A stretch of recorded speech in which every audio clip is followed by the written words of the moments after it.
ಚಂದ್ರಬಾಬು ನಾಯ್ಡು ಅವ್ರ ಹೇಳಿಕೆ ಯಾವ ರೀತಿ ಸ್ವೀಕರಿಸ್ತೀರಿ ಸರ್ ನೀವು? ಅದನ್ನೇ ನಡೆದಿರುತ್ತೆ ಅಂತ ಅನ್ಸುತ್ತಾ ಅಥವಾ ರಾಜಕೀಯ ಪ್ರೇರಿತನ ಇದು ಹೇಳಿಕೆ ಅಂತ? ನೋಡಿ, ಇದು ರಾಜಕೀಯ ಪ್ರೇರಿತನೋ ಅದೇನೋ ನನಗೆ ಗೊತ್ತಿಲ್ಲ. ಇದ್ರ ಬಗ್ಗೆ ಚಂದ್ರಬಾಬು ನಾಯ್ಡು ಅವರೇ ಹೇಳಿಕೆಯನ್ನು ಅವರೇ ಸ್ಪಷ್ಟೀಕರಣ ಅವರೇ ಕೊಡಬೇಕಾಗುತ್ತೆ, ಅಲ್ಲಿರ್ತಕ್ಕಂಥ ಸರ್ಕಾರ ಕೊಡಬೇಕಾಗುತ್ತೆ. ಸೊ ಅದಕ್ಕೂ ನಮಗಿದು ಯಾವುದೇ ಸಂಬಂಧ ಇಲ್ಲ. ಆ ರಾಜಕೀಯ ನಾವು ಮಾತಾಡೋಕ್ಕೆ ಹೋಗಲ್ಲ. ಸೊ ನಮ್ಮ ಬ್ರ್ಯಾಂಡು ನಂದಿನಿ ಬ್ರ್ಯಾಂಡು ಬರೀ ಕರ್ನಾಟಕ ರಾಜ್ಯದಲ್ಲೆಲ್ಲ ಇಡೀ ದೇಶದಲ್ಲೇ ಗ್ರಾಹಕರು ನಂಬಿಕೆ ಇಟ್ಟಂಥ ಯಾವುದಾದ್ರೂ ಒಂದು ಬ್ರ್ಯಾಂಡ್ ಇದ್ದರೆ ಅದು ನನ್ನ ನಂದಿನಿ ಬ್ರ್ಯಾಂಡು. ಅದರಲ್ಲಿ ನಮ್ಮ ನಂದಿನಿ ತುಪ್ಪ ಭಾಳ ಕ್ವಾಲಿಟಿ ತುಪ್ಪ. ನಾವು ಮನೆಯಲ್ಲಿ ಯಾವ ರೀತಿ ತಯಾರು ಮಾಡ್ತೀವಿ, ನಾವು ಮನೆಯಲ್ಲಿ ಯಾವ ರೀತಿ ತಯಾರು ಮಾಡ್ತಕ್ಕಂಥ ತುಪ್ಪ ಕ್ವಾಲಿಟಿ ಇದೆ, ಅಷ್ಟೇ ಕ್ವಾಲಿಟಿ ತುಪ್ಪ ನಮ್ಮ ನಂದಿನಿ ಬ್ರ್ಯಾಂಡು ತುಪ್ಪ. ಸೊ ಹಾಗಾಗಿ ನಮಗೆ ರೈತರ ಸಂಸ್ಥೆ ಇದು, ರೈತರ ಸಂಸ್ಥೆಯನ್ನು ನಾವು ನಷ್ಟ ಮಾಡೋಕ್ಕೆ ಹೋಗಬಾರ್ದು ಅಂತೇಳಿ ನಾವು ಕಡಿಮೆ ರೇಟಿಗೆ ನಾವು ತುಪ್ಪವನ್ನು ಕೊಟ್ಟಿಲ್ಲ. ಸೊ ನಮ್ಮ ರೇಟ್ ಬಂದರೆ ನಾವು ಕೊಡ್ತೀವಿ ಅಂತ ಹೇಳಿದ್ವಿ. ಇವತ್ತು ನಮ್ಮ ರೇಟ್ ಕೊಟ್ಟಿದ್ದಾರೆ, ನಾವು ಕೊಟ್ಟಿದ್ದೀವಿ. ಬಟ್ ನಾಯ್ಡು ಅವರು ಏನು ಇವತ್ತು ಕಳಪೆ ತುಪ್ಪವನ್ನು ಬಳಕೆ ಮಾಡಿದ್ದಾರೆ, ಕ್ವಾಲಿಟಿ ತುಪ್ಪ ಇಲ್ಲ, ಸೊ ಪ್ರಾಣಿ ಕೊಬ್ಬಿನ ಇಂದ ತಯಾರು ಮಾಡ್ತಕ್ಕಂಥ ತುಪ್ಪ ಬಳಕೆ ಮಾಡಿದರೆ ಇದ್ರ ಬಗ್ಗೆ ಎಲ್ಲ ಅವ್ರದ್ದೇ ಸರ್ಕಾರ ಇದೆ, ಅವರೇ ಮುಖ್ಯಮಂತ್ರಿ ಇದ್ದಾರೆ. ಸೊ ಅವರೆಲ್ಲ FSL ಕಳಿಸ್ತಾರೆ, ತನಿಖೆ ಮಾಡ್ಬೋದು, ತನಿಖೆ ಮಾಡ್ತಾರೆ, ಒಂದು ತಂಡವನ್ನು ರಚನೆ ಮಾಡ್ತಾರೆ. ಅದಾದಮೇಲೆ ಸರ್ಕಾರನೇ ಅದಕ್ಕೆ ಸ್ಪಷ್ಟೀಕರಣ ಕೊಡ್ಬೋದು, ಸರ್ಕಾರನೇ ಅದಕ್ಕೆ ರಿಪೋರ್ಟ್ ಕೊಡ್ತಾರೆ. ಈಗ 4 ವರ್ಷಗಳ ಬಳಿಕ ತಿರುಪತಿಗೆ ಈಗ ತುಪ್ಪವನ್ನು ಸರಬರಾಜು ಮಾಡ್ತಾ ಇದ್ದೀರಾ. ಈ ಘಟನೆ ಆದ ಬಳಿಕ ಸ್ಥಗಿತ ಆಗುವಂಥ ಸಾಧ್ಯತೆ ಅಥವಾ ಭೀತಿ ಅನ್ನೋದು ತಮಗಿದೆಯಾ ಅಂತ? ಇಲ್ಲ, ನಮಗೆ ಯಾವುದೇ ಭೀತಿ ಇಲ್ಲ.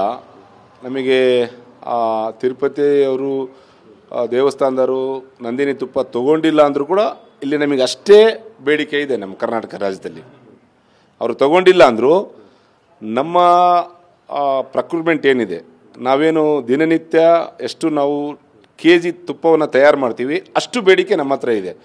ನಾವು ಬರೀ ಕರ್ನಾಟಕ ರಾಜ್ಯದಲ್ಲಿ ಇಡೀ ದೇಶದಲ್ಲಿ ಬೇಡಿಕೆ ಇದೆ, ಹೊರ ದೇಶದಲ್ಲಿ ಕೂಡ ಬೇಡಿಕೆ ಇದೆ. ದುಬೈಯಲ್ಲಿ ಬೇಡಿಕೆ ಇದೆ, ಕತಾರಲ್ಲಿ ಬೇಡಿಕೆ ಇದೆ, ಉಮರಲ್ಲಿ ಬೇಡಿಕೆ ಇದೆ. ನಮ್ಮ ನಂದಿನಿ ತುಪ್ಪ ಬೇರೆ ಬೇರೆ ದೇಶದಲ್ಲಿ ಕೂಡ ನಮ್ಮ ಬೇಡಿಕೆ ಇದೆ. ಸೊ ಇವತ್ತು ನಮಗೆ ಎಲ್ಲೋ ಒಂದು ಕಡೆ ಖುಷಿ, ಯಾಕಂದರೆ ತಿರುಪತಿ ತಿಮ್ಮಪ್ಪನ ಲಡ್ಡುನಲ್ಲಿ ನಂದಿನಿ ತುಪ್ಪ ಬಳಕೆ ಮಾಡ್ತಾ ಅಂದರೆ ನಮ್ಮ ಹೆಮ್ಮೆ ಅಲ್ಲ. ನಂದಿನಿ ಅಂದರೆ ನಂದಿನಿ ನಮ್ಮ ಹೆಮ್ಮೆ, ಕರ್ನಾಟಕದ ಬ್ರ್ಯಾಂಡು. ನಮ್ಮ ಸುಮಾರು 27 ಲಕ್ಷ ರೈತರ ಹಾಲು ಉತ್ಪಾದಕರ ಬೆವರಿನ ಶ್ರಮದ ಇದು ಬ್ರ್ಯಾಂಡ್, ಇದು ನಂದಿನಿ ಬ್ರ್ಯಾಂಡ್. ಎಲ್ಲೋ ಒಂದು ಕಡೆಗೆ ನಮಗೊಂದು ಖುಷಿ, ತಿರುಪತಿ ತಿಮ್ಮಪ್ಪನ ಲಡ್ಡುನಲ್ಲಿ ನಂದಿನಿ ತುಪ್ಪ ಬಳಕೆ ಆಗಿದೆ ಅಂದರೆ ನಮಗೆಲ್ಲೋ ಒಂದು ಕಡೆ ಖುಷಿ.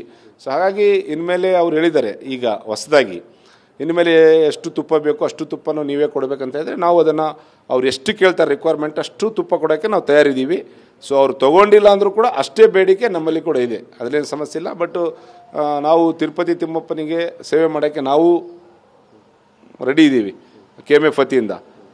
ಸೊ ನಮ್ಮ ದರವನ್ನು ಬಂದರೆ ನಾವು ತುಪ್ಪವನ್ನು ನಾವು ಕಂಟಿನ್ಯೂ ಕೊಡ್ತಾನೆ ಇರ್ತೀವಿ ಅಂತ ಹೇಳಿದ್ದೀವಿ, ಕೊಡ್ತೀವಿ ಅಂತಲೇ ಹೇಳಿದ್ದೀವಿ. ಈಗ ಒಂದು ವೇಳೆ ಬೇಡ ಅಂತ ಏನೋ ಟೆಂಡರ್ನ ರದ್ದುಗೊಳಿಸಿದ್ರೆ ನೆಕ್ಸ್ಟ್ ಏನು ಮಾಡ್ತೀರಿ ಏನು ಅಂತ? ಇಲ್ಲ, ಟೆಂಡರನ್ನು ರದ್ದುಗೊಳಿಸ್ತಕ್ಕಂಥ ಪ್ರಶ್ನೆಯೇ ಇಲ್ಲ. ಸೊ ಯಾಕಂದರೆ ಅವರಿಗೆ ಈಗ TTD ಅವ್ರಿಗೆ ಗೊತ್ತಾಗಿದೆ ತಿರುಪತಿಯಲ್ಲಿ ಆಗ್ತಕ್ಕಂಥ ಲಡ್ಡುನಲ್ಲಿ ನಂದಿನಿನೇ ತುಪ್ಪನೇ ಹಾಕಬೇಕು ಅನ್ನೋದನ್ನು ಅವ್ರಿಗೆ ಮನವರಿಕೆ ಆಗಿದೆ. 100ಕ್ಕೆ 100 ನಮಗೆ ವಿಶ್ವಾಸ ಇದೆ.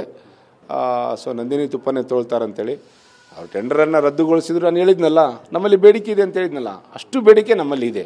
ಸೊ ಅದು ಪ್ರಶ್ನೆನೇ ಬರಲ್ಲ.